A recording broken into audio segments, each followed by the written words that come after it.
So off we go on our exploration of the Brompton Catacombs.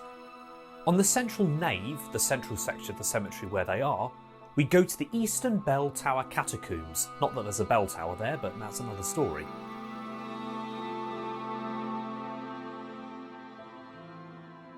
A wreath of camellias was placed at the head of the coffin prior to the ironwork being fixed into the stonework, securing Countess Brunnow into her final resting place.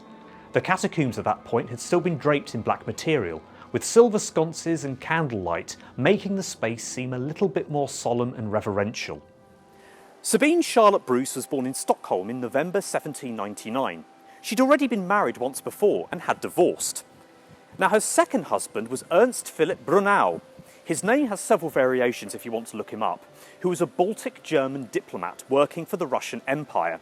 He was born in Dresden in 1797 and after studying at Leibach University worked for the Russian Diplomatic Service, where he represented Russia in several conferences. This included the Treaty of Paris in 1856, where European powers gathered to put an end to the Crimean War.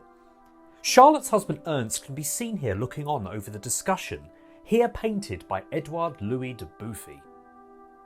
Yet Brunnow's skill as a debater and mediator earned him much respect from the establishment, and as a result he counted the Duke of Wellington as one of his close personal friends.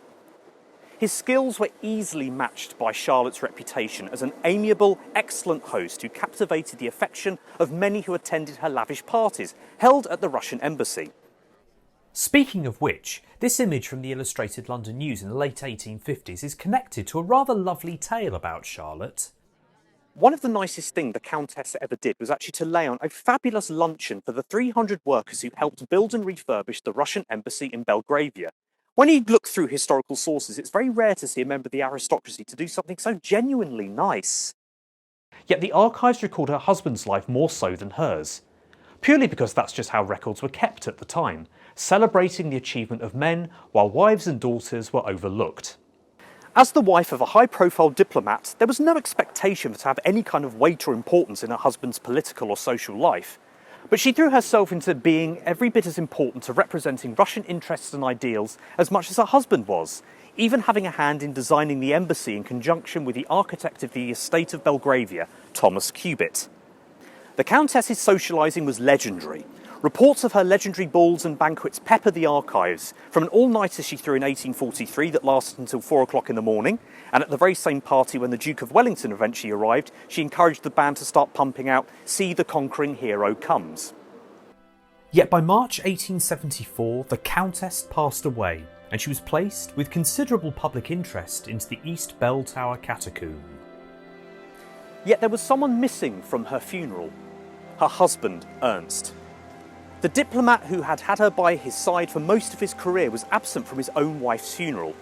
Too ill to attend, perhaps the strain of seeing his wife decline, on top of him being 80 years old himself, had him entrust her final journey under the watchful eye of their closest friends.